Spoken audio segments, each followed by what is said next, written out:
Tout d'abord, on va se mettre d'accord sur ce qu'est la dépression. Pour commencer, est-ce qu'il y en a vraiment dans le chat qui ne savent pas ce qu'est la dépression? Tout le monde a une idée de ce que c'est. Est-ce qu'il y en a qui sont... Est-ce qu'il y en a qui ont une vague idée mais qui ne sont pas au courant de ce que ça peut être? Vraiment. Vaguement, car je sais que c'est un sujet très vaste, un état d'esprit, mais je ne saurais pas vraiment le définir avec des mots. Ouais, donc vaguement, dépression, maladie mentale d'occidentaux. C'est un problème des riches, la dépression. Du coup, on va se mettre d'accord sur ce qu'est la dépression. Donc, on va prendre cette définition-là. La dépression est une maladie. Donc, déjà, c'est une maladie. C'est pas juste un trouble neurologique. C'est vraiment une maladie. Ça peut se voir physiquement, les problèmes de dépression. C'est ce que beaucoup de gens ont tendance à penser, c'est que la dépression, c'est pas vraiment une maladie. Il faut juste vouloir en sortir pour pouvoir en sortir, alors qu'en fait c'est pas du tout ça, qui se caractérise notamment par une grande tristesse, un sentiment de désespoir, humeur dépressive, une perte de motivation et de faculté de décision, une diminution du sentiment de plaisir, des troubles alimentaires et du sommeil, des pensées morbides et l'impression de ne pas avoir de valeur en tant qu'individu. La dépression, ça peut être à la fois tout ça et qu'une partie de ça en même temps. Alors, c'est pas si simple en effet qu'à se narder parce qu'on va voir ici, donc on a les 9 points de la dépression. Donc en général, c'est ce qui revient, parfois on en parle de 7. Et... Du coup, on a une tristesse quasi permanente, avec parfois des pleurs. Une perte d'intérêt et de plaisir pour des activités auparavant considérées comme plaisantes. Un sentiment de dévalorisation, de culpabilité excessif ou inappropriée. Des idées de mort ou de suicide. Un ralentissement psychomoteur. Une fatigue, souvent le matin. Une perte d'appétit, souvent une perte de poids. Alors, ils n'ont pas marqué, mais il peut aussi y avoir l'inverse. L'envie de manger sous dépression. Ça dépend de la personne. Trouble du sommeil. Et difficulté d'attention. Alors comme c'est écrit en bas, en fait, si vous avez entre 5 et 7 de ces symptômes sur les 9, c'est une dépression modérée. Et si vous avez au moins 5 de ces symptômes, c'est une dépression. Et plus vous en avez, en fait, au-delà de 8, c'est votre dépression sévère. Donc, on peut, par exemple, tout à fait être dépressif et ne pas avoir d'idée de mort et de suicide. La dépression ne veut pas dire avoir envie de se suicider, forcément. Il faut bien comprendre ça. Ça fait partie de ça. Ou, au contraire, par exemple, on a la tristesse quasi permanente. On n'est pas forcément triste quand on est dépressif. On peut être heureux et dépressif. Comme je l'ai dit dans la vidéo, moi, même à une période où j'étais heureux dans ma vie, je sentais que j'allais pas bien concrètement, que je me disais à tout moment je peux crever, enfin je m'en fous, voilà. Donc c'est pas parce qu'on est heureux qu'on n'est pas dépressif. Tout ça, donc il faut regarder ces 9 symptômes et selon la quantité de symptômes que vous avez, c'est des dépressions plus ou moins sévères. Ensuite, il faut savoir que c'est pas parce que vous tombez, admettons, à 5 symptômes, voire en dessous, que vous n'êtes plus dépressif pour autant. Ça peut être juste une période, ça peut revenir derrière en beaucoup pire. C'est fluctuant. Il y a des fois vous allez en avoir que 7, des fois vous allez en avoir que 9, des fois d'un jour sur l'autre ça peut changer. Ça dépend de... par exemple, si vous avez un psy, si vous prenez des médicaments, des choses comme ça, ça peut varier en fait d'un jour à l'autre. Moi ça m'a rendu schizophrène la dépression. Enfin, spicophrène la dépression. Je vais prendre le premier qui était là dans la truc. On va discuter un peu de la dépression, de chacun comment la vit, parce qu'il faut savoir qu'il y a quasiment autant de dépression qu'il y a de dépressifs. Selon les personnes, ça va pas être du tout la même façon de le vivre. Du coup, on va essayer de prendre des personnes qui vont nous expliquer comment ils le vivent eux-mêmes, qu'est-ce qu'ils ont ressenti, est-ce qu'ils y sont toujours, est-ce qu'ils ont pu s'en sortir. On va essayer de voir au fur et à mesure des discussions. Si vous n'êtes pas dépressif, vous allez avoir des conseils sur, par exemple, comment aider quelqu'un qui l'est. Et si vous l'êtes, peut-être que vous aurez des conseils sur comment aller mieux. Voilà. C'est toujours bien de prendre ce genre de conseils. Donc je vais prendre une des personnes. Salut, salut. C'est toi qui avais fait du jeu de rôle avec nous? Ah ouais. Voilà, je me rappelle. Ouais, ça m'a fait plaisir. J'ai vu que t'as capté mon pseudo que j'ai changé du coup. Alors pour information, donc son pseudo c'est Brand-le-Bard et il avait fait du jeu de rôle avec nous. Donc je crois que les jeux de rôle sont plus disponibles sur la chaîne YouTube Intergalactique à cause des droits d'auteur des musiques. Ça fait plaisir de le revoir après autant de temps. Du coup, qu'est-ce que tu avais à nous dire sur la dépression? Est-ce que tu as des connaissances dessus? Est-ce que toi-même tu as vécu une dépression? Tu es dépressif? Pas énormément renseigné sur le sujet. Enfin, je connais les grandes lignes. Je sais pas par où attaquer, mais je pense déjà pour mettre dans l'ambiance, je vais parler de l'entourage que j'ai eu. J'ai une mère qui a eu une vie très compliquée avec un ex-mari, qui fait que pendant une grande période, en fait, elle s'est traînée, qui de base est dépressive. Donc du coup, elle s'est traînée des périodes très très lourdes. Et du coup, j'ai assisté en fait, Et il faut savoir que avoir des parents dépressifs augmente, si vous voulez, les chances d'être dépressif soi-même. Alors, il n'y a pas que la génétique qui rentre en compte. Hein. Évidemment, voir des gens dépressifs augmente aussi les chances d'être dépressif. C'est pas parce que vous avez des exact, parents mon heureux arrière-grand-père, que vous ma serez grand-mère jamais et mon père ont dépressif. fait des dépressions, Mais moi aussi. là, des études, donc j'arrive plus à les retrouver, mais des études avaient montré que si vous avez des parents dépressifs, vous avez plus de chances de vous-même finir dépressif. Alors, est-ce que c'est dû à l'environnement familial? Est-ce que c'est dû aux gènes? C'est peut-être dû à une partie des deux, mais en tout cas, voilà. Il y a un lien entre les deux.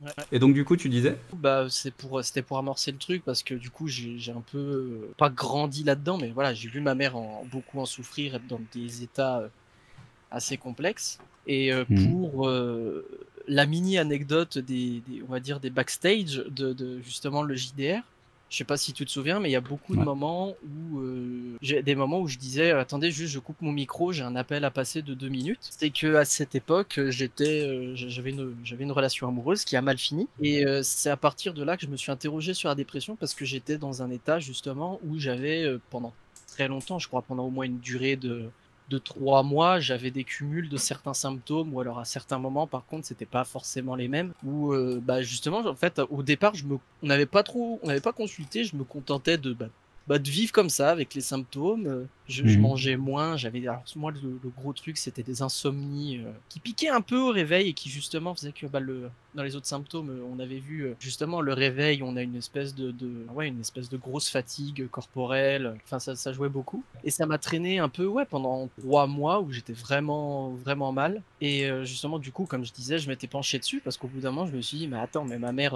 est réellement diagnostiquée dépressive, et moi je le sais pas forcément, et je me suis renseigné vraiment un spécialiste, et le spécialiste m'avait dit que, alors il disait, vu que c'est quand même un sujet assez compliqué, pour l'instant on peut pas trop en dire parce que on va dire une première fois. Il m'a dit de ce que je lui ai raconté, enfin je vais pas tout étaler, mais de tout ce qu'on avait raconté, tout ce qu'on avait discuté, il a dit que c'était peut-être pas la maladie en elle-même, mais où c'était par contre un état très, très proche de la dépression, où il m'a dit que justement, le conseil que je donne, c'est s'il y a des personnes qui sont dans le même cas que des personnes dépressives, faut pas avoir honte, faut pas avoir peur de consulter, et des fois même, justement, ça peut arriver à un résultat où en fait le médecin vous dit que en fait, ça se trouve, vous êtes peut-être pas dépressif, et que pour vous c'est juste une phase en fait, et que c'est un peu méchant Alors, pour les dépressifs, mais on aurait une plus grande facilité à s'en remettre parce que c'est pas un truc qui va revenir de manière chronique. Avoir des phases de déprime et la dépression, c'est deux choses différentes. En général, on parle de dépression quand ça dure vraiment très très longtemps, donc là tu parles de 3 mois, donc a priori si t'as vu un spécialiste qui t'a dit que c'était qu'une phase, si depuis c'est passé, bah oui, peut-être que c'était juste une phase de déprime un peu longue, quoi. Mais faut savoir que voilà, la dépression, en général, quand tu le ressens, c'est... Même quand ça va, tu sais que ça va pas vraiment. Tu vois. Alors peut-être que toi, quand ça va tout court. Après ces 3 mois où j'ai quand même ressenti cette espèce de sensation, mais ça a pas duré. C'est ce qui, moi, justement, m'a amené à me dire que c'était peut-être pas le cas pour moi, en fait. C'est parce qu'après, c'est tout de suite, on va dire, c'est en quelque sorte passé. Et, humain, quoi. J'ai mes phases du de coup... tristesse, mais... Si tu as vu un spécialiste qui t'a dit que c'était juste une phase, voilà.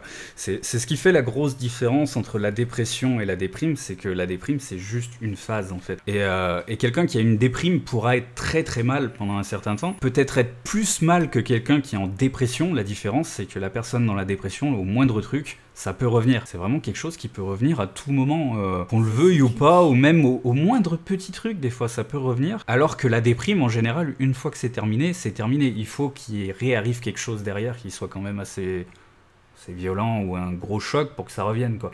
Alors que la dépression, vraiment, le moindre petit truc, ça peut revenir. C'est comme j'ai dit, en fait, ma petite conclusion, c'est que si vous êtes dans une période de doute où vous savez pas où vous en êtes là-dessus, faut faire comme moi, faut pas avoir peur de consulter pour savoir si justement c'est une dépression ou une déprime, en fait. Voilà, c'est ça. Comme tu le dis, en plus, il y a le côté...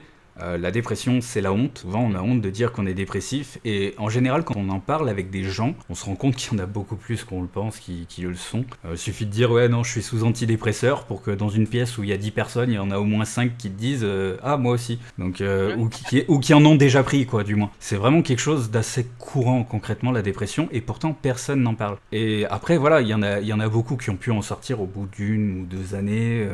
Mais voilà, c'est vraiment quelque chose de courant dont on n'ose pas parler, en fait. Et comme tu dis, ouais, faut pas hésiter à aller voir un psy, faut pas se dire que c'est de la faiblesse d'y aller. Moi, pendant des années, j'y suis pas allé parce que ça allait à peu près. malgré le fait que je sentais que j'étais dépressif, ça allait à peu près. Et c'est là depuis décembre que je me suis vraiment dit, il faut que j'aille voir un psy parce que je pourrais pas en sortir tout seul en fait concrètement. Non mais c'était intéressant du coup d'avoir le point de vue de quelqu'un où ça a été très court, une phase de déprime, mais surtout le message important c'est consulter. Même si ça fait que quelques temps, même si ça fait qu'un mois, consulter dans le doute en fait avant que ça empire trop. Du coup, pour reprendre les questions qu'il y a dans le chat, il y a quelqu'un qui dit pourquoi il y a très peu de cas dans le tiers-monde. Parce que dans le tiers-monde, tout simplement, ils ont des problèmes vachement plus gros que la dépression. Quand tu te fais, admettons, je sais pas, bombarder ta ville toutes les semaines, t'as peut-être pas spécialement besoin de consulter pour savoir si t'as une dépression, même sans parler des bombardements. Allez, si t'as de la famine, des choses comme ça, tu vis déjà pas très bien, tu vas dire que tes conditions de vie entraînent le fait que t'ailles pas bien, tu vas pas penser forcément à la dépression. Enfin, moi je l'interprète comme ça, là pour le coup ça n'a rien de scientifique. J'ai un truc intéressant à partager à la limite, c'est cette vidéo de Cyrus North qui s'appelle « Êtes-vous vraiment heureux ?» Je mettrai tous les liens dans la rediff live dans la description.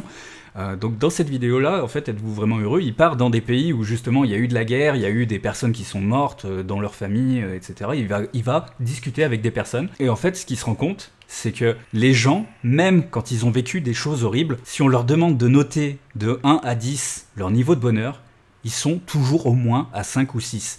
Et à un moment, il part sur la côte ouest des États-Unis, il me semble, et il va demander aux personnes est-ce qu'ils sont vraiment heureux. Et on va avoir des notes qui vont jusqu'à 8, mais on a des notes qui sont aussi à 6 ou 7, alors que c'est des personnes qui sont censées être beaucoup plus heureuses en fait. Et tout simplement, pourquoi? Parce que le cerveau va s'adapter autour. Si on déprimait selon les conditions réelles où on est, c'est simple, il y aurait personne qui survivrait dans les pays où il y a de la famine, des choses comme ça. Moi, en fait, quand j'ai découvert cette vidéo, ça me paraissait... La réponse qu'il apporte dans cette vidéo me paraissait évidente en fait, c'est juste que là il apporte un point de vue scientifique dessus et du coup c'est très intéressant. Donc je vous le mettrai en description dans la rediff et vous pourrez regarder et c'est vraiment une vidéo très intéressante. Hop. Et ensuite il y avait ça se guérit la dépression ou c'est à vie. Alors ça se guérit et à la fois c'est à vie. En fait la dépression c'est comme l'alcoolisme, moi je vois ça comme de l'alcoolisme en fait, ou comme de la dépendance à la drogue ou à des choses comme ça, c'est vous pouvez en guérir, vous pouvez ne plus être dépressif, mais vous avez potentiellement beaucoup plus de chances de devenir dépressif si vous l'avez déjà été. Et à tout moment, même si c'est passé, à tout moment, vous pouvez retomber dedans. Salut, moi c'était dépressif sur un autre sujet du coup. Et en fait, je suis arrivé dans ma vie, en fait, j'étais SDF, je me suis tapé 5 ans et demi dans la rue. Et du Ouais. coup, j'étais super angoissé en fait dans la vie de tous les jours. Donc, est-ce que j'allais me jeter sur un train ou est-ce que j'allais me tuer? Je sais pas trop quoi. Après, pas vraiment de. Et moi, ça m'a rendu schizophrène en fait l'histoire là, parce que on dort dans Psychophrène des ou toiles de tente, Psychophrène ou schizophrène? schizophrène plutôt. Si on entend Ouais. des voix et tout. Ah, du coup, ouais. Ouais. Donc du coup, tu t'es mis à entendre des voix suite à un épisode... J'étais STF et tout pendant 5 ans et demi d'affilée en fait dans la rue. Moi en fait avec le temps j'ai eu une angoisse en fait de sortie de l'extérieur. D'accord. Est-ce que ça peut être dépressif ou pas? Moi je pensais que c'est plus de la psychophrénie que plutôt de la Schizophrénie. dépression, de l'angoisse de sortir de dehors. Mais si tu te sentais pas spécialement fatigué, démoralisé de la vie en général, ou triste, ou si t'avais pas des pensées suicidaires, enfin, si t'avais pas un cumul de plusieurs symptômes qui sont dus à la dépression, c'était sûrement pas de la dépression. C'est suicidaire Après, et triste, les oui, bien pensées sûr. Ouais. suicidaires peuvent Après, s'accompagner de ce qui va passer après. avoir des Ouais. médicaments pour ce sujet, non. Ouais, t'as jamais consulté, mais depuis c'est passé. Ça s'est arrangé, c'est un peu mieux et tout, mais du coup, je suis venu un peu foufou dans ma tête en fait. Ouais, t'as les voix, t'entends les voix, et ça t'as pas consulté non plus. Non, j'ai pas consulté, non. Parce que faudrait consulter. Ça aussi, la schizophrénie, faut pas croire que ce soit quelque chose de rare. On parle normalement d'une personne sur 100 qui est schizophrène. Donc je vous laisse calculer sur 60 millions de Français combien ça fait, hein, ça fait 600 000 personnes. La schizophrénie, c'est quelque chose, comme la dépression, on n'en parle pas, c'est quelque chose de très mal vu, alors que pourtant c'est quelque chose de courant, et en fait il vaut mieux consulter. Il existe des médicaments pour freiner la quantité de voix, après ça dépend à quel point ça impacte ta vie en fait, à quel point c'est important, à quel point ça te dérange et ça peut te gêner. Voilà. Si toi tu Moi, penses que tu peux le supporter, moi, je le supporte, mais je suis dangereux. d'accord. Après, voilà. De toute façon, tout ce qui est psychiatre, alors Ça peut être intéressant à savoir. Il existe des psychiatres, qu'il faut bien les voir psychiatre et pas psychologue. La différence entre les deux, c'est que le psychiatre est un médecin, donc il peut donner des médicaments, ce qui n'est pas le cas d'un psychologue. Le psychologue va faire que de la parole. Si vous allez voir un psychologue en général pour de la schizophrénie, il va vous dire faut aller voir un psychiatre. Ensuite, il existe plusieurs secteurs. Il me semble qu'il y a secteur 1, 2 et 3 pour les psychiatres. Le secteur 1 est 100% remboursé si vous avez une mutuelle. Donc vous avez le tiers payant par la Sécu, plus le reste qui est remboursé par une mutuelle. Le secteur 2, ça peut coûter plus cher, et donc c'est remboursé je sais plus combien de pourcents.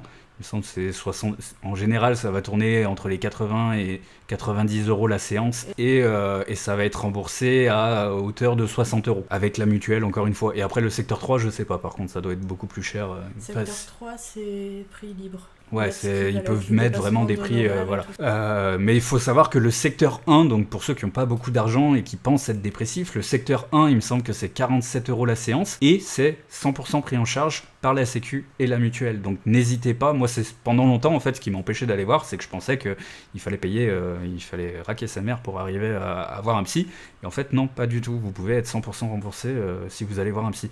Donc n'hésitez pas, ça coûte rien d'aller au moins une fois. Après c'est compliqué aussi de trouver un psy parce qu'il y en a beaucoup qui ne prennent plus parce qu'il n'y a plus assez de place en fait, il y a trop de monde qui demande. Mais voilà, n'hésitez pas à appeler des... Normalement si vous allez sur internet, vous tapez psy secteur 1 sur Google, vous allez avoir autour de vous en fait des psys secteur 1 donc qui pourraient être totalement remboursés, ça vous coûterait rien d'avoir au moins un premier diagnostic. Aussi, si on passe par un médecin généraliste qui donne une ordonnance pour aller voir un médecin, on sera mieux remboursé que si on y allait tout seul.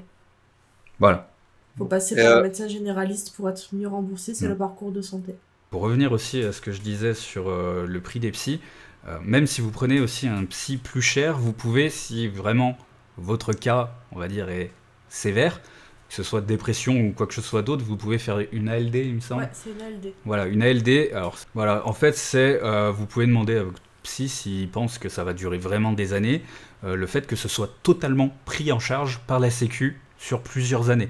Voilà. Donc c'est possible aussi, même si vous allez voir un psychiatre de secteur 2, voire de secteur 3, que ce soit pris totalement en charge, si le psy pense que c'est valable. C'était un petit truc que je voulais ajouter. Pour toi et ton couple, Raspberry, en fait, ils t'ont mécanisé et tout, en fait, sur les médicaments, et du coup, ça t'a calmé, ou ça s'est passé comment? Non, moi c'était l'inverse. Les médicaments, en fait, ce que j'ai demandé à mon psy, c'est des trucs qui me boostaient, parce que moi j'avais plus le côté fatigue en fait. En général, ceux qui vont prendre des choses qui les calment, ça va être ceux qui ont du mal à dormir déjà.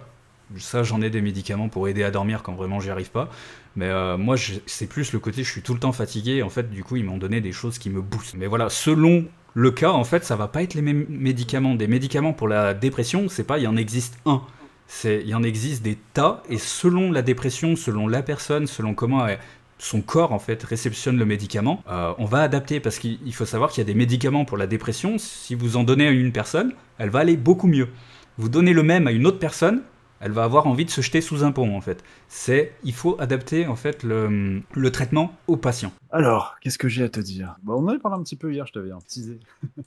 Ah oui, c'était toi qui avais dit... Ouais. Je pense que j'ai vraiment commencé à ressentir tout ça à partir vers 17-18 ans. J'ai eu des grosses galères, un peu comme la personne avant, où j'ai failli me retrouver à la rue, mais j'ai eu des bons potes et ça s'est pas fait, tu vois. Mais à partir de ce moment-là, tu vois, j'ai commencé à remettre pas mal de choses en question, tu vois, parce que ma propre famille m'a tourné le dos. Ouais.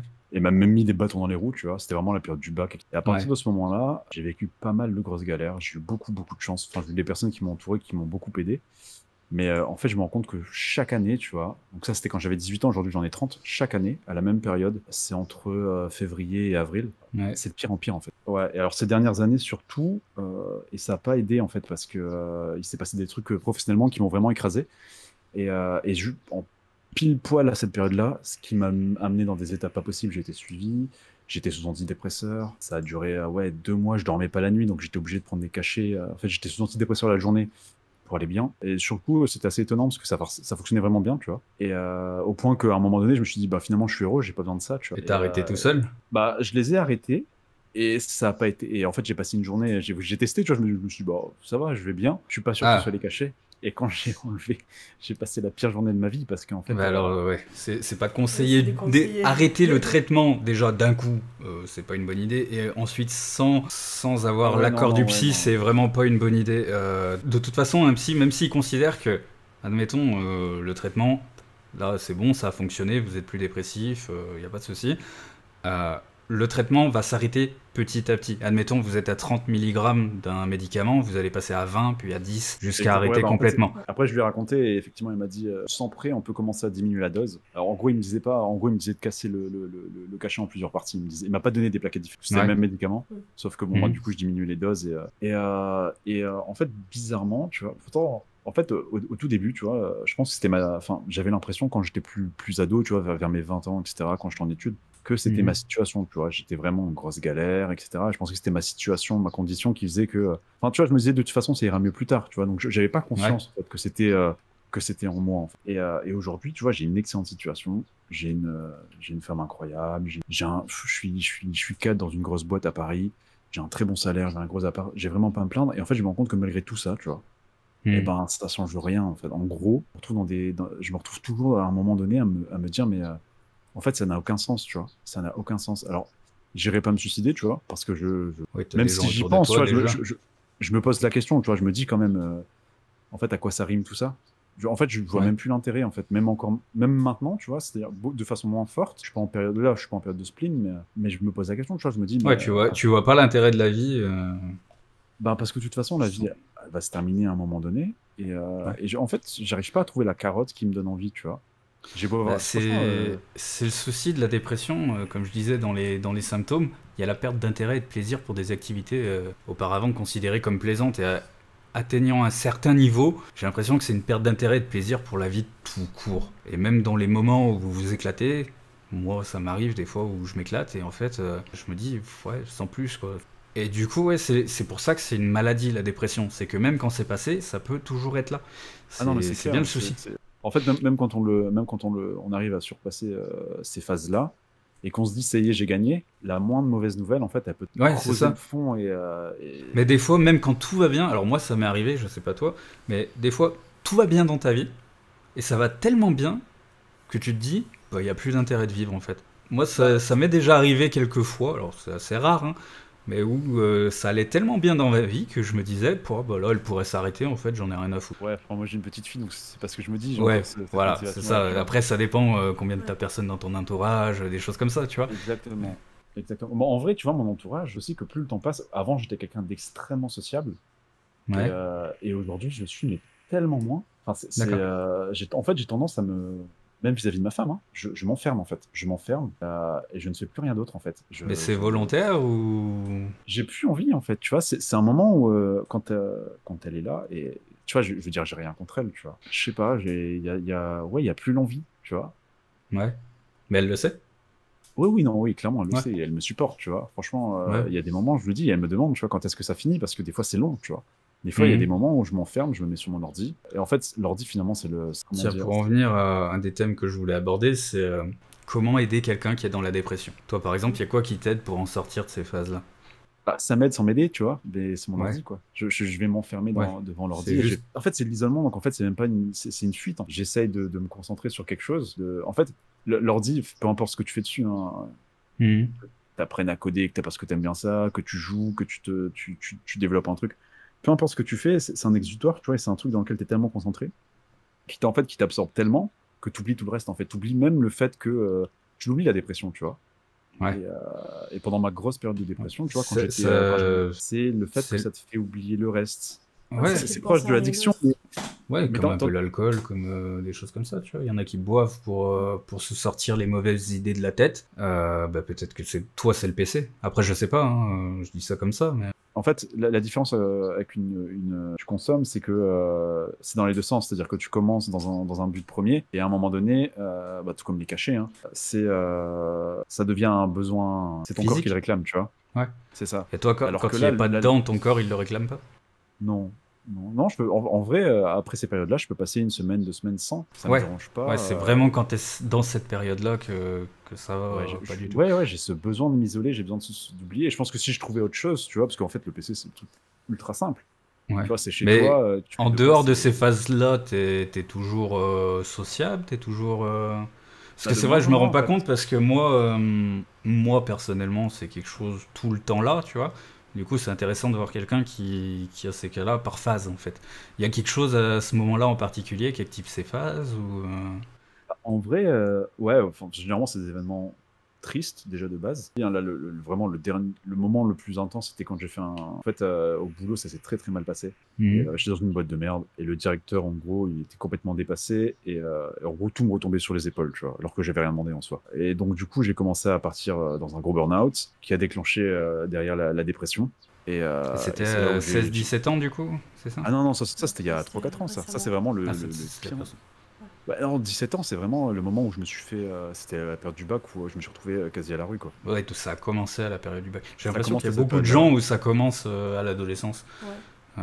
Moi, je vois dans mon entourage, il y a beaucoup de gens, la dépression a commencé entre les 16 et 18 ans, quoi. Bah, c'est là que tu commences à rentrer un peu dans la vie active, à te rendre compte de Parce la que c'est la vie, en déchéance du monde. Ouais. C'est... À cette période-là, j'étais mais ultra sociable, quoi. Bah ouais, je sortais tout le temps, etc. Aujourd'hui, tu vois, en vrai, j'ai très peu. En fait, je me force en fait à avoir des contacts avec des gens pour me dire j'en ai, parce que sinon, enfin, Ouais. c'est obligatoire. Il faut que tu aies des contacts, tu vois. Je me l'impose. Mais en gros, je m'éloigne un peu de tout ça, tu vois. Même ma famille, tu vois.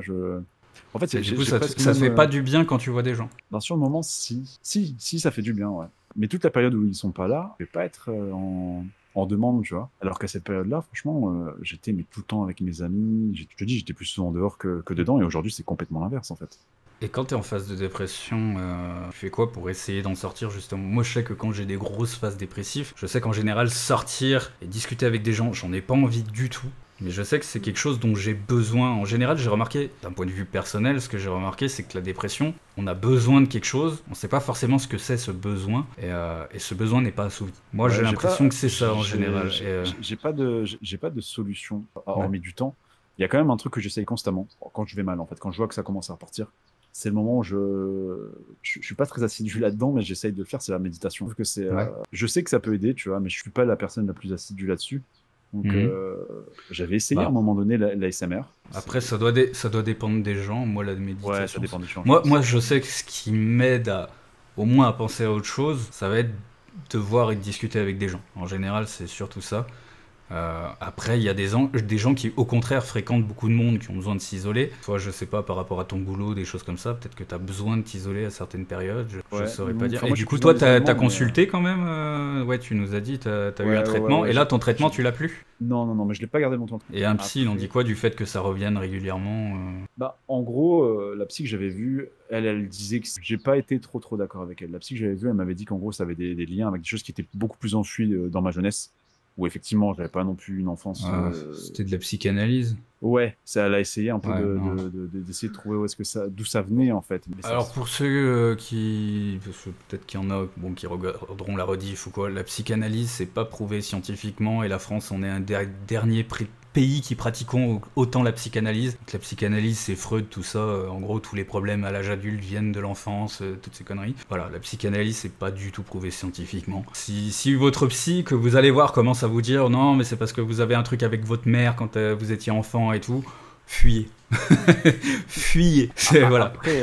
Après, il y a la vie, mais il s'est passé des choses. Donc, Ah bah oui, effectivement, non mais il y a des choses qui peuvent venir de l'enfance, mais tout ne vient pas forcément de l'enfance. Oui, voilà, On peut avoir c'est une ça, enfance c'est ça. horrible et puis que ça passe après. C'est le souci de la psychanalyse, c'est qu'il part tout du principe que ça vient de l'enfance en fait. Oui, voilà, c'est ça. C'est qu'en fait, c'est la réponse facile. Voilà, si à vos 25 ans, je sais pas, vous avez eu une rupture, votre mère qui est morte, 15 000 trucs qui vous est arrivé dans la vie, si vous allez mal, bah, ça sera quand même à cause de l'enfance. Mais du coup, ouais, t'as pas réessayé d'aller voir un psy dans ces périodes-là notamment, voir ce qu'il Non, peut en dire, non, du alors, fait il y que a- déjà ce soit périodique, c'est ça qui est étrange, c'est qu'en dehors de ces périodes, Après, enfin, c'est périodique, mais ça réempire quand même à chaque fois. J'aurais dû. En fait, après, c'est aussi une fuite de ma part, tu vois. C'est que j'ai peut-être pas non plus trop envie d'affronter le sujet. Mais ma petite, avant qu'elle naisse, il y a ma femme qui m'avait dit ouais, bah vas-y, ça serait cool que tu règles ça avant qu'elle arrive, quoi. Pas Même sans forcément le penser courage, quoi. pour toi, alors ça va peut-être être un peu dur ce que je vais dire, mais pour un enfant, voir un de ses parents dépressif, comme je disais tout à l'heure, ça peut impacter sa propre personnalité, tu vois. Ouais, c'est pas faux.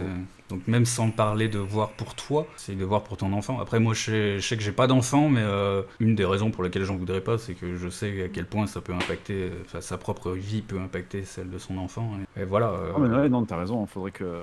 Tu vois, c'est le genre de truc sur lequel je reporte tout le temps, tu vois. Oui, il faudrait... J'ai déjà commencé à regarder, tu vois, mais Et après, moi je sais que par exemple quand je suis vraiment allé très très mal, donc moi j'étais arrivé à un point, normalement j'ai le cerveau qui pense à 100 à l'heure, qui réfléchit tout le temps à plein de trucs, et quand j'ai vraiment eu la grosse phase dépressive, c'est simple, j'avais le cerveau qui était complètement déconnecté, je pensais plus à rien, j'avais même pas envie d'aller voir un psy, déjà je pensais que c'était cher et tout, et du coup c'est elle qui a pris rendez-vous, et à partir du moment où je me suis engagé, ben j'y suis allé quoi. Et peut-être que tu pourrais essayer, si toi t'arrives pas à le faire, demande peut-être à ta femme qu'elle prenne un rendez-vous pour toi. Oui, Tu vois. Tiens, j'ai une question, justement. Toi, parce que quand je suis en phase de dépression, tu vois, quand vraiment je suis pas bien, en fait, il m'arrive parfois de juste regarder le mur, tu vois, ou de pas pouvoir fermer l'œil de la nuit, et j'ai mon cerveau qui tourne. En fait, c'est plus ça qui m'empêche de dormir en réalité, tu vois. Ouais. Plus que. Et à quoi tu penses, toi? C'est quoi c'est quoi ces pensées qui te. Déjà, ça dépend de la personne. Moi, je sais que par exemple, je vais penser au projet sur lequel que j'ai pas bossé. Admettons, si j'ai été fatigué toute la journée, je vais pas avoir bossé sur mon bouquin alors que j'aurais eu envie d'y bosser. Bah, du coup, je vais me dire, merde, j'ai pas bossé dessus, j'aurais dû faire ça, et du coup, ça va me tourner en tête. Je vais penser à plein de choses, à plein de sujets différents, au monde en général. Je vais penser à des causes, par exemple, le véganisme, je sais pas, le féminisme, des trucs comme ça, comment agir, comment arriver à... Le fait que le monde a pas de sens sur beaucoup de choses, les conneries que certains peuvent sortir, des trucs comme ça peut partir sur tout et n'importe quoi en fait. J'ai vraiment voilà, c'est le cerveau qui fonctionne à 100 à l'heure et que t'arrives plus à arrêter quoi. Mais je vois exactement ça, c'est pour ça que j'ai des médicaments en fait, quand je sens que le cerveau va partir comme ça, souvent je prends ces relaxants. Moi je suis très réceptif, normalement il faut prendre un relaxant par nuit. Moi je prends un quart quand vraiment je sens que le cerveau y part, parce que rien qu'un quart déjà ça me déboîte en fait. Le psy peut te donner un médicament qui t'aidera au moins à t'endormir, un relaxant, sans parler d'un somnifère. Hein. Somnifère c'est vraiment très fort, mais au moins un relaxant, tu vois. Moi je sais que quand je prends cette chose-là, ça me ralentit un peu le cerveau et ça me permet de m'endormir en fait. Mais quand j'étais sous antidépresseur, du coup, elle m'avait filé aussi somnifère sur la période, parce que vraiment, franchement. Ouais. Après, moi, je sais que les relaxants qu'il m'a filé, donc même moi, le psy, quand je lui ai dit, j'ai arrêté de prendre, je prends qu'un demi tous les 2-3 jours, parce que je lui ai dit, moi, j'en prenais pendant une semaine, j'en ai pris un par soir. J'ai cru que j'allais me foutre en l'air, en fait. Je dormais toute la journée. C'était vraiment, je me réveillais le matin, j'avais dormi 12 heures, j'avais l'impression d'avoir fait nuit blanche, je pouvais repartir pour 12 heures de sommeil, quoi. Je réagissais trop. Voilà, je réagissais trop, donc c'est moi qui ai fait, je vais arrêter là, je vais réduire les doses, et ça ira mieux. Donc après, voilà, c'est pareil, il faut essayer les traitements, il faut voir avec le psy, c'est toujours le même souci, quoi. Ça dépend comment ton corps est réactif aussi. Mais ça, en général, un bon psy va te le dire, c'est que si tu te sens pas à l'aise avec ton psy, change de psy. Faut pas hésiter, faut pas se dire parce que j'ai commencé le traitement et qu'on a commencé à discuter et tout ça, ben il faudra automatiquement que j'aille avec ce psy là. Si tu te sens pas à l'aise, si t'as des trucs que tu sens que t'as pas envie de parler, ben faut pas hésiter à changer de psy et à trouver un avec qui tu seras vraiment à l'aise et avec qui tu te verras sur la durée pour vraiment aller mieux. Bah écoute, c'était vraiment cool de partager ça avec vous. Bah, on espère que ça t'aura été utile. Bah, tiens-nous au courant sur Discord, hein, voir si ça peut être bien. Peut-être que plus tard on refera un live de la dépression et qu'on verra si les personnes qui ont écouté des conseils, tout ça, si ça a pu aider. Ok, bah bon courage à tous ceux qui vivent aussi la même chose que nous, du coup. Déjà, salut à vous. Ouais, salut à toi. D'ailleurs, je vous suis depuis un bon petit moment sur votre chaîne YouTube et tout ça. J'ai vu un peu plus ou moins votre... je dis plus ou moins parce que j'ai pas tout le temps été à fond dessus, mais je vous suis depuis un bon petit moment et j'ai vu l'évolution que vous avez fait et je trouve ça hyper chouette de votre part, tu vois, d'avoir évolué à ce point-là. C'est vraiment de partir cool. des vidéos à la con, passer sur l'informatique et de partir sur du plus sérieux. Voilà, exactement. Si on peut dire ça, ouais. Bah moi, le sérieux, ça fait longtemps que je voulais partir dessus. Après, Intergalactic Geek, c'était pas trop prévu pour. J'ai vu que l'informatique, c'est un peu mort là en ce moment et que c'est plus très passionnant. Bah, je me suis dit, allez, on va partir sur le sérieux. C'est Yes, non, l'occasion mais ou jamais. franchement, c'est cool. Et bah d'ailleurs, bah je me suis mis dans le live parce que je voulais, bah voilà, reprendre en fait la personne qui était juste passée avant, qui parlait de schizophrénie, parce Ouais. que j'ai moi-même passé un mauvais moment quand j'étais plus jeune, quand j'avais à peu près 20 ans. Ouais. Et donc j'avais fait une BDA, donc c'est une bouffée délirante aiguë, Ouais. qui est c'est pas très loin de la schizophrénie, mais c'est un peu plus, on va dire beaucoup plus léger. D'accord. Et bah du coup j'ai été suivi, voilà. Moi c'est mes amis qui ont découvert que je partais en live, donc j'ai été suivi par eux et eux m'ont envoyé dans comment dire, Chez un ouais, psy? oui, Non. voilà, non, carrément, Une c'était maison de repos? même pas une maison de repos, c'était à l'hôpital, c'était D'accord. vraiment, voilà. Et donc, voilà, j'ai été suivi pendant 3 semaines avec des traitements Mhm.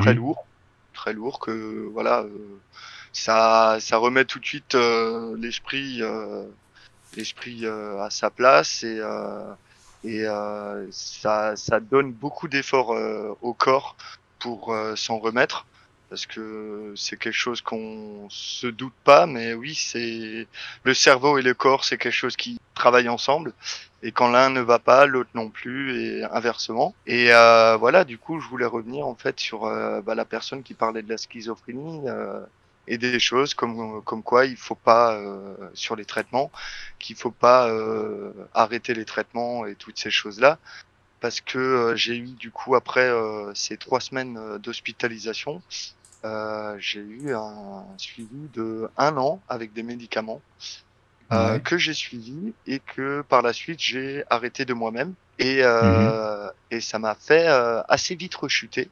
Donc ça a été assez difficile pour moi de rendre compte de la réalité. C'était quoi comme médicament, du coup?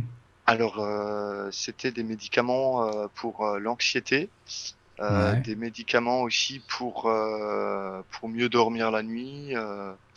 Alors je saurais plus te dire les noms des médicaments. Ça fait presque 10 ans maintenant que ça m'est arrivé, donc c'est vrai que ça me fait tout bizarre maintenant d'en reparler avec vous. Mais mais je me suis dit que je devais passer ici pour vous en parler, parce que c'est vrai que arrêter un traitement c'est très compliqué, C'est sachant qu'on peut pas dangereux le aussi. faire, et dangereux, Mm. oui, sachant qu'on peut pas le faire soi-même.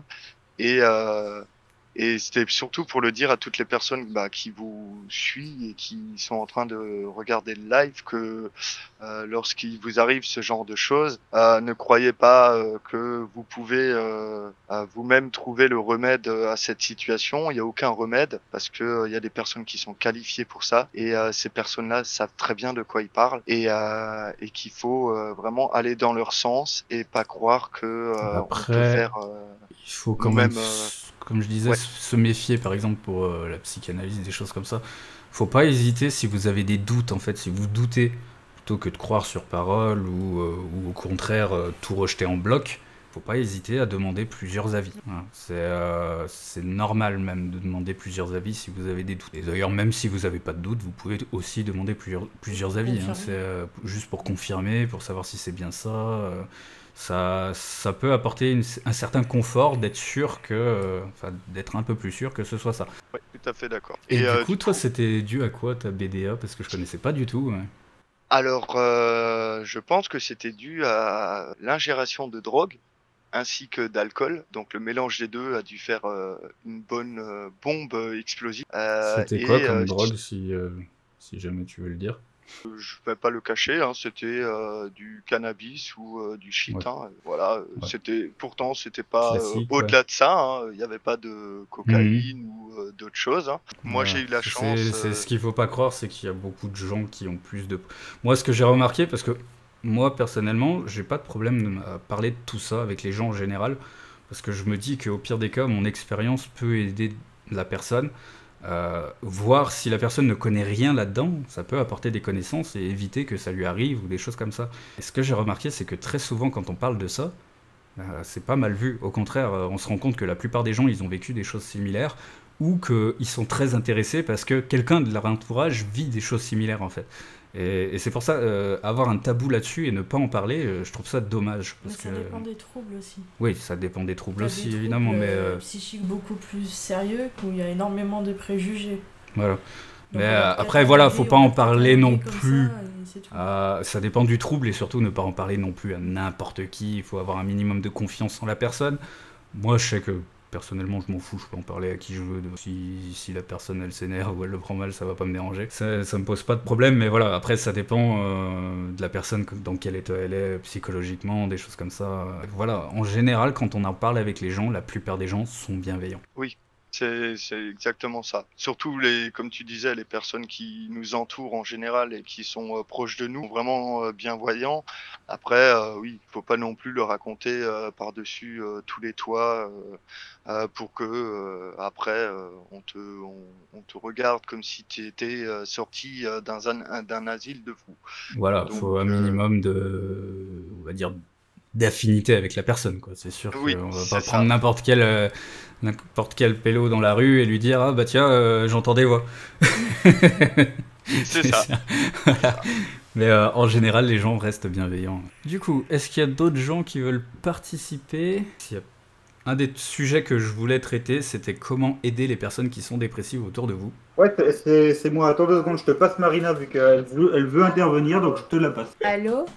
Oui? Salut, c'est Marina. Du coup, je voulais témoigner par rapport à la dépression pour aider certaines personnes qui sont peut-être dans mon cas ou qui viennent de découvrir qu'ils sont dépressifs, par exemple. Brièvement, j'ai 26 ans cette année. J'ai commencé à être dépressif à l'âge de 15 ans. À ce moment-là, j'ai commencé les scarifications, l'automutilation. Parce que C'est vrai que ça, j'avais- c'est quelque chose dont on n'a pas parlé, de l'automutilation dans le cas de dépression. Alors moi, c'est pas quelque chose que j'ai spécialement fait. Ça m'est arrivé, mais rarement et très petite quantité. Je considère pas que je me sois spécialement scarifié comme j'en ai vu certains. Du coup, qu'est-ce que tu pourrais nous dire par rapport à ça? Quand j'étais plus jeune, pour moi, c'était montrer aux autres que j'avais mal. C'était une façon de le dire parce que je n'osais pas le dire tout simplement à mes amis ou à ma famille. Et en fait, je considérais que me faire ces cicatrices-là, c'était un appel à l'aide, tout D'accord, simplement. ouais, c'est parce que alors souvent j'ai regardé pas mal de trucs de psychologie, des vidéos, des conférences, des trucs comme ça, et c'est vrai qu'en général les scarifications, contrairement à ce qu'on pense, le but c'est pas d'en finir, c'est vraiment un appel à l'aide, ouais. Souvent c'est ce qui revient. C'est de montrer aux autres que ça Voilà. va pas Et quand t'arrives pas à le dire. Ce que j'avais vu aussi, c'était que c'était un signe distinctif, une manière aussi de reconnaître des personnes qui sont dans le même état. Et je me rappelle d'une fille qui racontait son expérience et qui disait que avec ses scarifications, elle a vu un jour un garçon de son lycée, je crois, qui avait exactement le même genre de cicatrice qu'elle. Et du coup, elle est allée, elle a pu discuter avec en partant justement de ce point-là. Mais voilà, la scarification, contrairement à ce qu'on pense, ouais, c'est plus un appel à l'aide que vraiment je vais me suicider. Voilà, c'est pour dire aux gens qui m'écoutent, qui sont dans ce cas-là ou qui ont une amie ou une sœur ou un frère dans ce cas-là, c'est qu'il faut en parler avec la personne tout de suite. Il ne faut pas laisser traîner en se disant que c'est peut-être juste l'adolescence ou que ça va passer. Parce que c'est vraiment un appel à l'aide, c'est un cri en fait. C'est-à-dire, on va vraiment pas bien. C'est dommage parce que moi, à mon époque, les gens l'ont pas du tout pris au sérieux. Ils l'ont vraiment pris comme des gamineries et ça m'a fait beaucoup de mal par la suite. Parce Ouais, que voilà, du le problème, coup, c'est comme je disais, vu que c'est quelque chose qui est assez tabou, dont on parle pas, le peu de gens à qui ça arrive, on se dit c'est du chiquet, quoi. Ou alors c'est un effet de mode aussi. Ouais, voilà, il fait comme les autres, il a envie de faire son intéressant, des choses comme ça. Ils se rendent pas compte que c'est vraiment quelque chose de profond et de problématique. voilà, c'est que la personne, elle se referme sur elle-même et elle va pas du tout en parler. Et pour en sortir, je pense que la communication, c'est le plus gros, Oui, franchement. voilà, c'est clair. Déjà, un des conseils à faire, si vous pensez qu'il y a quelqu'un qui est dépressif, que vous le voyez triste, déjà vous pouvez lui en parler, mais sans forcément être trop agressif. En mode ça va mal, dis-moi ce que t'as, machin. Si vous voyez que la personne elle veut pas en parler, n'insistez pas. Ça pourra peut-être faire que empirer parce que si la personne ne veut pas en parler et que vous lui montrez que ça se voit qu'elle va mal, c'est possible que ça empire le truc en se disant ah non mais je suis qu'une merde, je vais mal, les gens le voient, ils se disent que je suis nul et du coup ça peut empirer le truc encore. Donc si la personne vous dit non non non ça va, que vous lui dites t'es sûr machin et qu'elle insiste bien sur le fait que ça aille, n'insistez pas. À la limite reparlez-en plus tard mais restez pas bloqué dessus, ne faites pas qu'en parler non-stop. Si vous voyez que la personne ne veut pas parler, c'est peut-être juste pas le moment ou qu'elle ne vous connaît pas assez, tout simplement. Peut-être aussi un moyen détourné, par exemple sur une série qui parle de dépression ou un film ou autre, et dire oh tiens ce personnage-là et on parle de lui et peut-être que ça va amener l'autre personne à se confier aussi et Ouais. surtout pas banaliser ce qu'elle dit, même si par exemple elle va dire imaginons que vous trouvez que c'est pas assez triste son problème.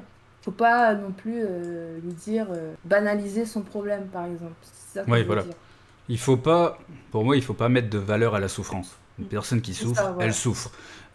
Et surtout, en général, comme disait tout à l'heure Casnardé, euh, c'est un problème de pays riches, entre guillemets. C'est un peu ça.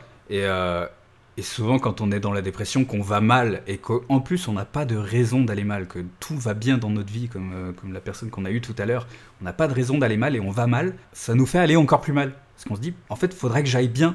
Et du coup, il faut vraiment essayer de montrer à la personne que ce qu'elle a, ce qui lui arrive, c'est quelque chose de courant, qui arrive fréquemment et qu'on peut en discuter sans juger, sans être méchant ou quoi que ce soit. Faut juste l'écouter. Et si vous savez pas quoi dire, il vaut mieux le dire. Je ne sais pas quoi te répondre que d'inventer une banalité du style, il faudrait que tu sortes, prends du soleil ou des choses comme ça, parce que ça va encore la faire sentir mal.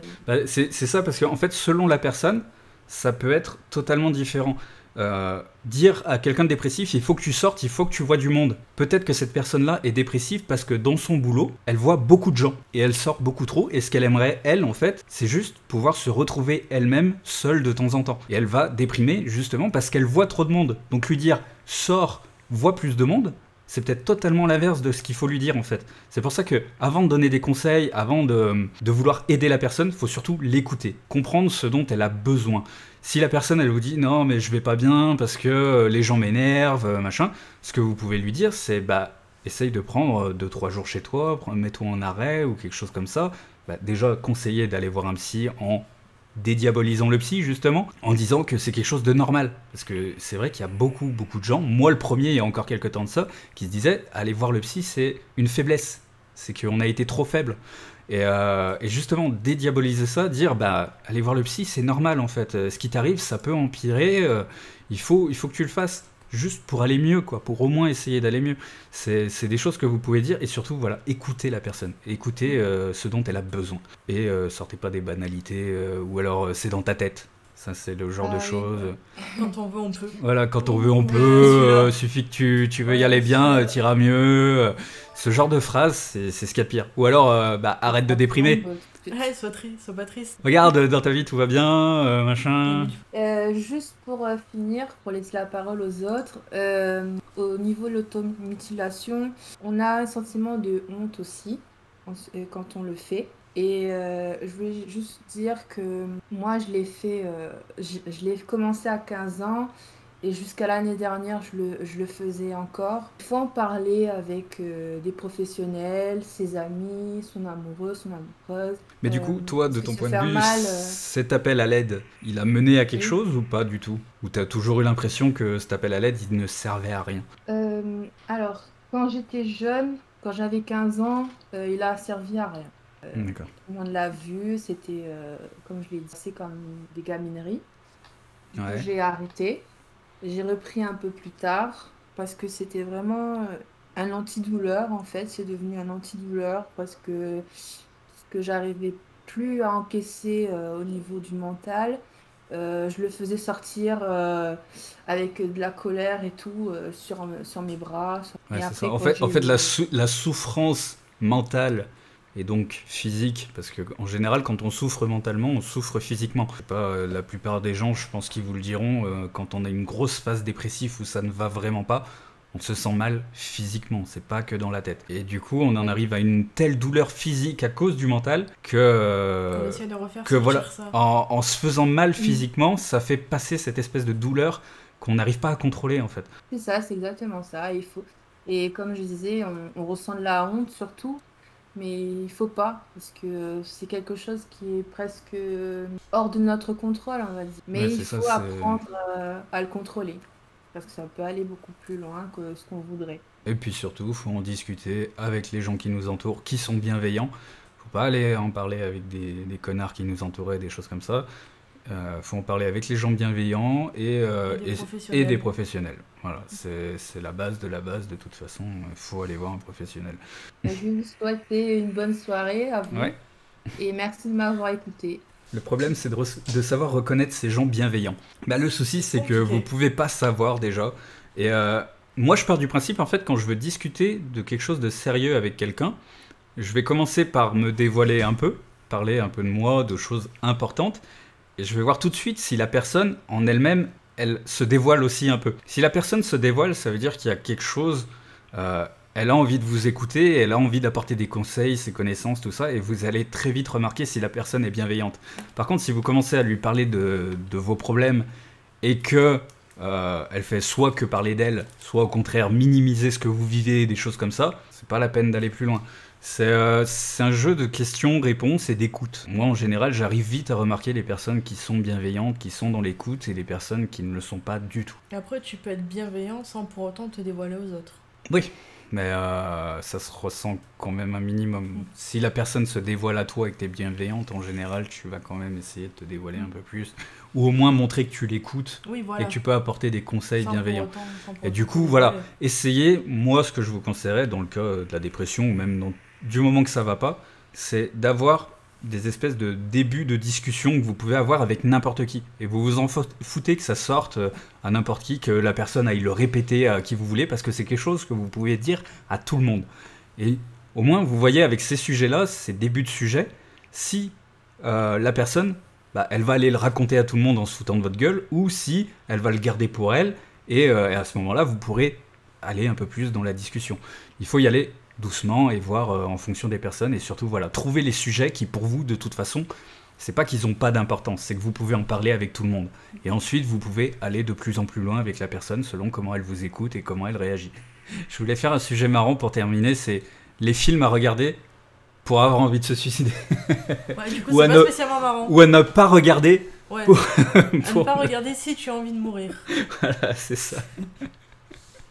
Ça peut être marrant. C'est plus léger. Si, parce qu'on a eu donc le sujet, il me semble qu'on a abordé tous les thèmes. Oui, est-ce qu'on m'entend bien? Oui, ça va. Parce que moi, j'ai connu une période de 5 ans de dépression. Ouais. Et plus précisément, c'était à cause d'une personne. Mais pour ça, il va falloir que je te raconte vite fait un petit truc. Mhm. C'est que déjà, de base, en fait, je ne connais déjà pas de base mon père, si tu veux. J'ai toujours vécu avec ma mère, qui a su être toujours tendre avec moi et tout, mais ça, c'est pas le détail. Et en fait, il y a un moment, elle a rencontré quelqu'un qui, en fait, est entré dans ma vie avant. Ouais. J'étais au collège, précisément, mi-collège, je devais être en 5e, je crois, fin 5e, un truc dans le genre. Et déjà, pour moi, rencontrer quelqu'un auquel tu le représentes, entre guillemets, je précise, comme ton père, déjà, c'est faire une étape. Donc voilà, quoi, c'est en espérant que ça se passe bien. Mhm. Donc si je suis là, c'est que tu me demandes pourquoi c'est passé. Tu vois, quoi, c'est pas, Et du coup, en fait, cette personne était plutôt bienveillante quelquefois, À un moment, en fait, elle a un peu parti en couille, en fait, et la personne assez malveillante. Et du coup, petit à petit, en fait, je m'en suis pas rendu compte, mais en fait, c'est là où je suis rentré dans la dépression. Mais je m'en Ouais. rendais pas compte, en fait, parce que c'était jour pour jour, s'accumuler, ça s'accumulait, ça s'accumulait.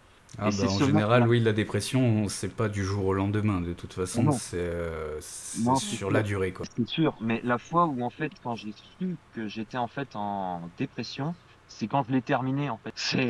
C'est bizarre à dire, tu vois, mais c'est quand je l'ai su impérativement, quand j'ai compris les mots, les termes, ce qu'on était quand on était dépressif, je me suis dit, mais en fait, j'étais comme ça, bordel. Ouais. Et c'est quoi, Et, du coup, qui t'a fait ce déclic, qui t'a fait comprendre et que ben, t'étais dépressif? en fait, c'était quand ça commençait à la fin, justement, quand cette personne est partie, pas du monde, mais de ma vie, en quelque sorte. C'est qu'en fait, je n'allais toujours pas bien, mais ma mère, en fait, elle m'avait envoyé avant chez des psys, si tu veux, pour Mhm.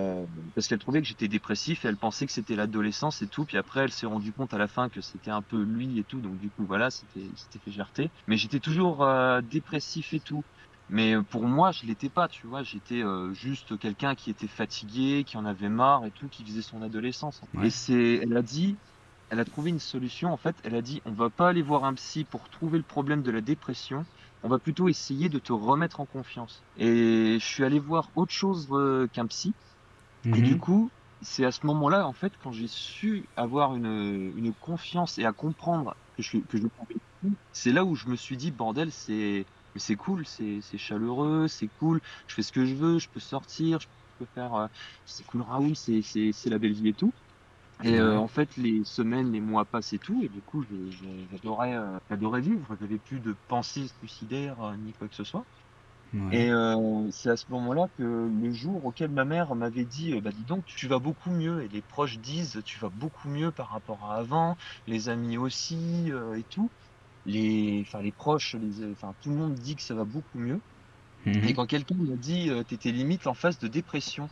Et j'ai posé la question, j'ai dit, mais c'est quoi être dépressif en fait? Ils disent, on a regardé un petit peu en détail, on a dit, bah c'est ça, c'est-à-dire avoir des pensées suicidaires, entre guillemets, des doutes sur soi, c'est-à-dire Ouais, ce qu'on a on a regardé, les 9 points qu'on a regardés tout à l'heure, quoi. oui, oui, enfin, je les ai pas tous, hein, sincèrement, mais j'en avais Ouais. déjà pas mal là-dessus. Ah bah déjà, Et si on en a 5, ça commence à être une dépression sur les 9. Donc, ouais, donc voilà. c'est ça, quoi. Et c'est là où justement j'ai dit, mais bon sang, j'étais exactement comme ça, Voilà, en donc fait. toi, t'as été dépressif pendant 5 ans sans vraiment le savoir, quoi.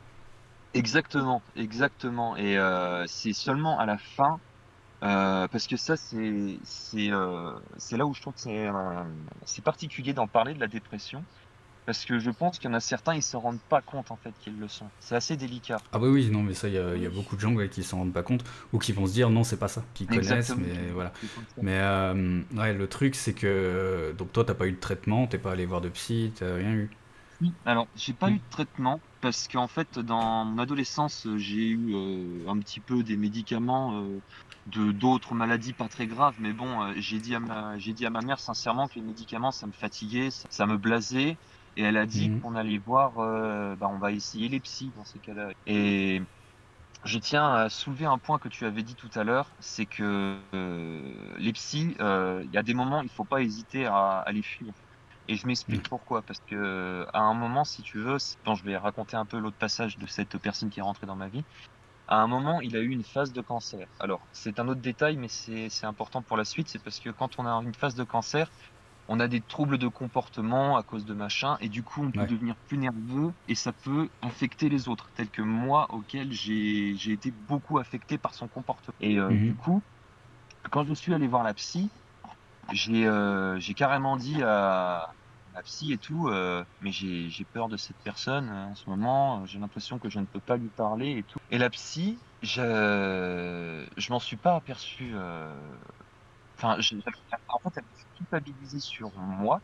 Elle m'a dit, D'accord. j'ai pas l'impression que vous y mettez du vôtre non plus. Il faudrait que vous compreniez pas sa situation, c'est un peu compliqué, tout ça, c'est assez dur. Et moi, en fait, je sais que j'ai essayé de faire des efforts envers cette personne pour l'aider, mais en vain, et du coup, je devenais encore plus dépressif. Et quand j'ai pris un commentaire comme ça de cette psy qui m'a dit, vous faites pas des efforts, machin et tout, je me suis en même temps remis en question, qui m'a encore plus mis dans la dépression. C'était une catastrophe, quoi. Et donc je tiens quand même à soulever ce point, c'est que aussi, surtout si on a ne serait-ce que des doutes sur un certain psy, qu'on n'est pas convaincu que ça fonctionne, faut pas hésiter à changer. Ça sert à rien de se bloquer sur un psy qui on voit que ça marche pas, quoi. Faut essayer un autre.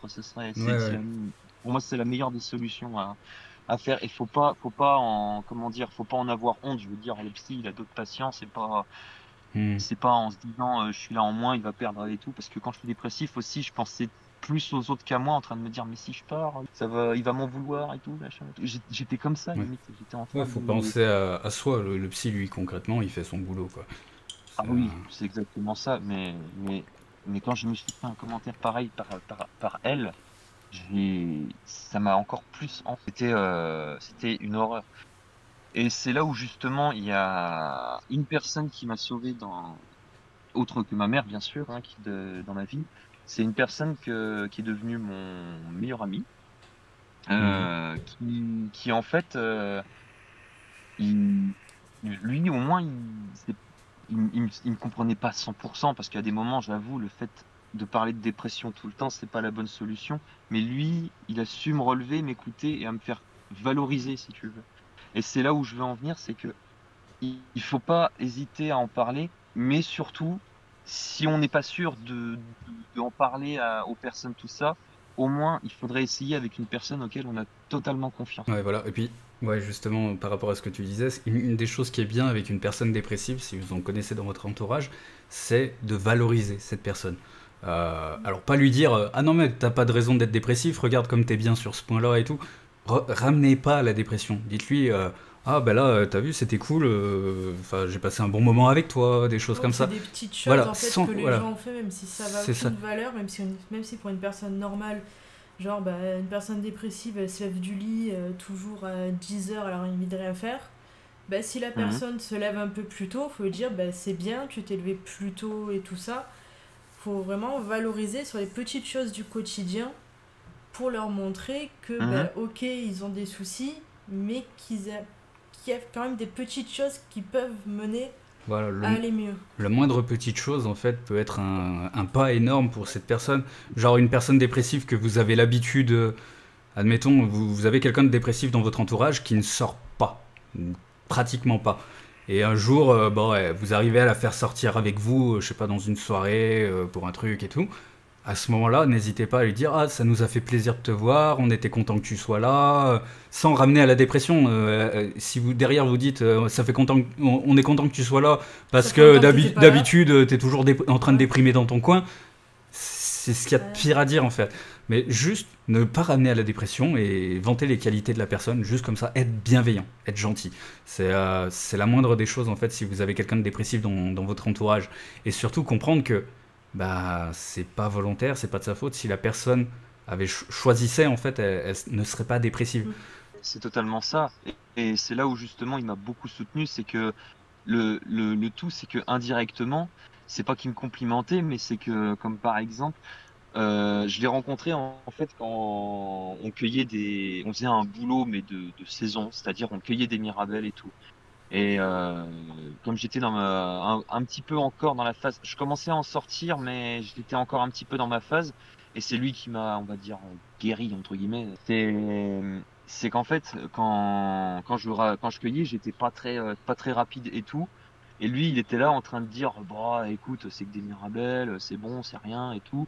Et lui, il disait, moi, regarde, j'ai fait pire que toi, en rigolant. Et on rigolait en se faisant des vannes comme ça. Enfin, limite, indirectement, il se sous-valorisait pour me valoriser. Et puis moi, je le faisais. Et c'est ça qui faisait notre alchimie d'amitié. Ouais, c'est là qu'on s'est hyper connus, tu vois, quoi. C'est ce qui a fait aussi que ça t'a permis de sortir justement de ça sans avoir besoin de traitement ou quoi.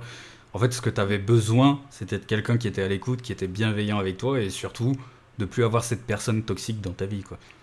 On en revient à ce que je disais tout à l'heure, la dépression en général, ça va être un besoin qui n'est pas assouvi. Et à partir du moment où ça dure trop longtemps, où ce besoin, on n'arrive pas à l'avoir, en général, même une fois qu'on arrive à l'avoir, on a l'impression que ça sert plus à rien, quoi.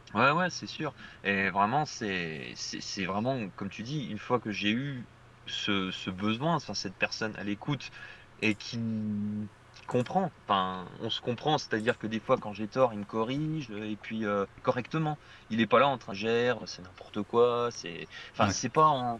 c'est pas corrigé dans le sens rabaisser. Et du coup, c'est là où tu te dis, on peut avoir une communication avec une personne simple. Et quand on a ça et quand ça guérit à une vitesse folle. Et c'est pour ça que quand on est en dépression, il faut vraiment pas hésiter à en parler à une personne de confiance, en qui on est sûr d'avoir confiance. Et puis, si on a un problème avec le psy, faut pas hésiter à partir et à essayer autre chose.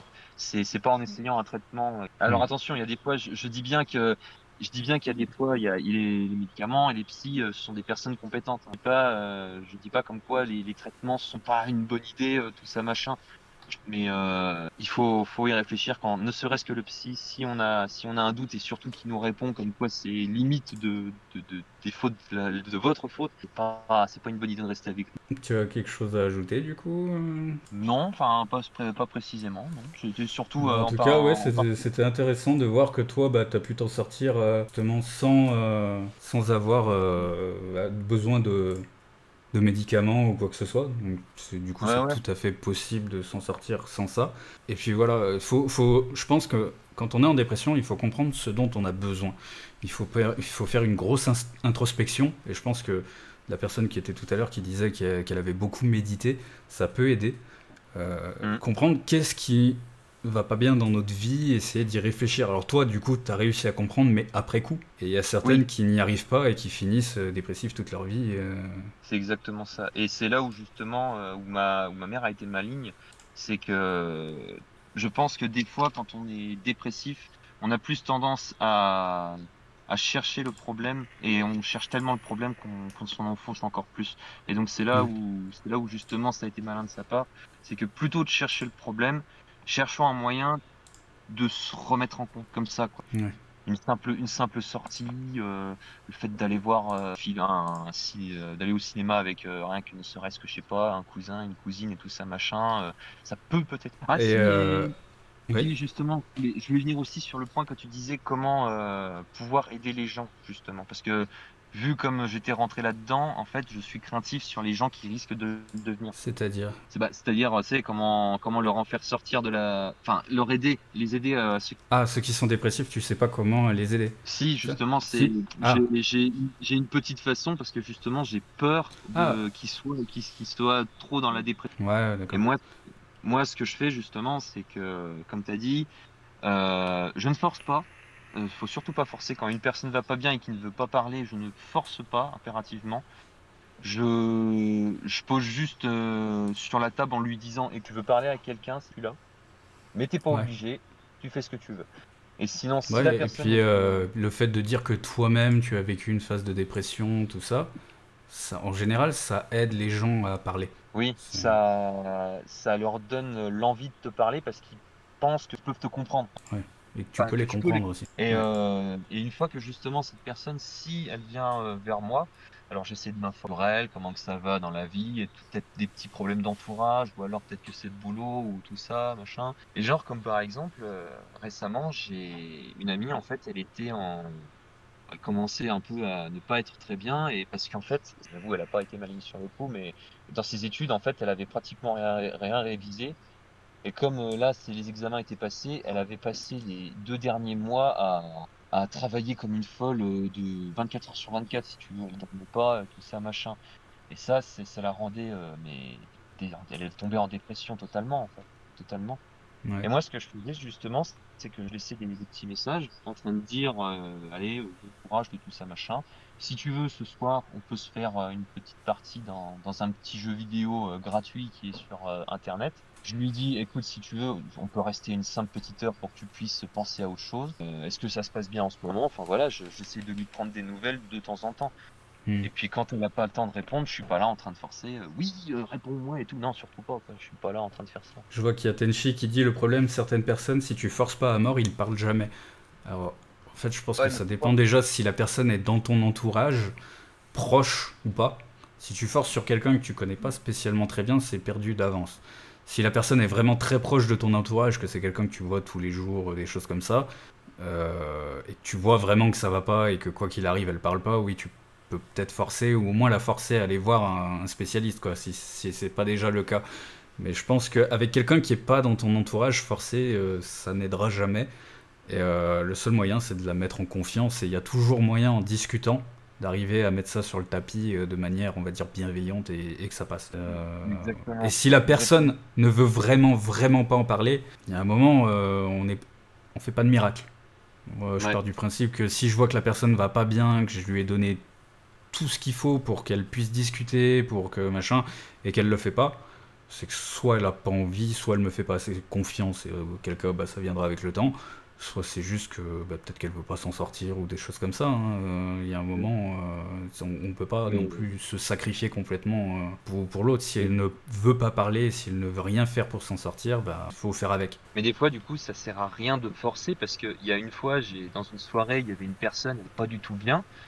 Comme je t'ai dit, je lui ai dit position, machin, tu sais comment je m'appelle et j'avais pas forcé du tout. Je lui avais parlé 5 petites minutes et tout, puis après la soirée avait continué. Et ben le lendemain, cette personne est venue me contacter. Donc c'est pour ça que ça ne sert à rien de discuter parce que le simple fait de dire à une personne, je suis là, tu me parles, machin, je peux te répondre, machin, et puis si tu veux, on se fait quelque chose, ça peut suffire largement. C'est pour ça qu'il ne faut jamais forcer, sinon justement ça peut renfermer encore plus la personne et mettre moins en confiance. Du coup, est-ce que tu as d'autres choses à dire? En tout cas, c'était très intéressant. Super sujet de ta part. Bon. Ah bah, rien que le fait que les gens en parlent et que il peut y avoir des gens qui comprennent qu'ils sont pas tout seuls, ça peut aider. C'est déjà super beau. Bon, allez, c'est avec la communauté. Du coup, je pense qu'il y a deux choses, à moins qu'il y ait d'autres personnes qui veulent parler de sujets qu'on n'a pas abordés, sachant que je pense qu'on a traité quand même une bonne grosse partie du sujet de la dépression. Là, ce que je pensais faire, c'était vous partager des chaînes YouTube de psy. Donc tout ça, je vais le mettre en description dans les vidéos YouTube. Food Normandie, YouTube, alors il parle de psychologie, mais il parle de plein de trucs, donc je pense qu'il a dû faire de la dépression là au milieu. Il y a pas mal de trucs, c'est assez intéressant ces vidéos. La psychothèque, la psy qui parle, ça par contre c'est super intéressant. Bah pareil, c'est une psychologue qui fait des vidéos. C'est une psy qui parle. Voilà, c'est une psy qui parle, exactement. Et du coup, très intéressant de regarder ces vidéos sur la psychologie. Le Psylab, évidemment, qui ont fait pas mal de vidéos justement sur la dépression. Bah, si bullshit sur la dépression, voilà. Ouais, sur le suicide aussi. Voilà, sur le suicide et tout. Très bonne chaîne pour apprendre à se connaître et apprendre à connaître la dépression. Il traite de façon assez légère, enfin c'est assez bien foutu pour que tout le monde comprenne. Primum Nocere, je sais plus s'il a fait sur la dépression, mais ça parle de santé et tout, donc c'est très intéressant aussi. Donc dans le doute je le mets, mais je sais plus s'il a fait une vidéo sur la dépression. Psychorama, qu'est-ce que ça donne? Ah ouais, c'est une chaîne qui parle de psy aussi. Alors PsychoQuack par contre c'est génial. S'il y a une seule chaîne que je devrais recommander, c'est PsychoQuack. Voilà. Si vous voulez apprendre à vous connaître personnellement, faut regarder PsychoQuack. C'est vraiment génial. Il traite de tout, du TDAH, de la dépression, de la boulimie, de plein de troubles, et c'est super intéressant. Et après, alors Psynec, il parle de psy, mais c'est pas spécialement la dépression, mais c'est des vidéos de psy aussi. Donc ça fait quand même 8 chaînes YouTube de psychologie, ce qui est pas mal. J'ai dû en oublier dans ma liste. Je suis quasiment sûr. Mais après, je compte aussi les chaînes de santé. Si je rajoutais les chaînes de santé, il y en aurait un bon petit paquet aussi. Mais voilà, je pense que ça fait un petit florilège de chaînes à voir si vous êtes dépressif, ou si vous avez des personnes dépressives, ou même si vous voulez apprendre à vous connaître d'un point de vue psychologique. C'est très intéressant. Surtout PsychoQuack et le Psylab. C'est vraiment deux chaînes excellentes. Voilà. Et le prochain live, je me disais, ça pouvait être sur Je pense trop. Ça peut être un sujet intéressant. Bon, je pense que c'est tout ce qu'on avait à dire. On va se quitter ici. J'espère que ce live vous aura plu. N'hésitez pas à vous manifester dans le chat, à dire que ça vous a plu. Pour le prochain live, ça sera annoncé sur le Discord, le thème. Je pense que j'en ferai une vidéo sur la chaîne secondaire. Du coup, je vais arrêter de faire des vidéos sur la chaîne principale, sauf si c'est des sujets un peu geeks. Sinon, voilà, je vais surtout me concentrer sur la secondaire. Donc la secondaire, c'est Extra Galactic Geek. Et du coup, quand je sortirai les vidéos, n'hésitez pas à les partager autour de vous. Comme je vous dis, la dépression, c'est quelque chose dont on parle très peu et qui pourtant est tellement courant dans la vie. On pourrait faire aussi un live sur la schizophrénie, enfin les différents troubles neurologiques. Pas mal, ça on va aussi. pas manquer de sujets, je pense. Si on part en plus dans les sujets politiques et tout, il y a toujours moyen de trouver du bon débat. Bon, sur ce, on va dire au revoir à tous. J'espère que tout ceci vous aura plu. Et surtout, faites les fous. Qu'est-ce qu'ils peuvent faire de fou, les gens ? Mettez-vous tout nu et courez sur les barrières. Dans la neige. C'est plus trop la période, mais essayez. Voilà, si vous y arrivez, ce sera un truc de fou. Allez, J'ai ciao. dit ce serait fou de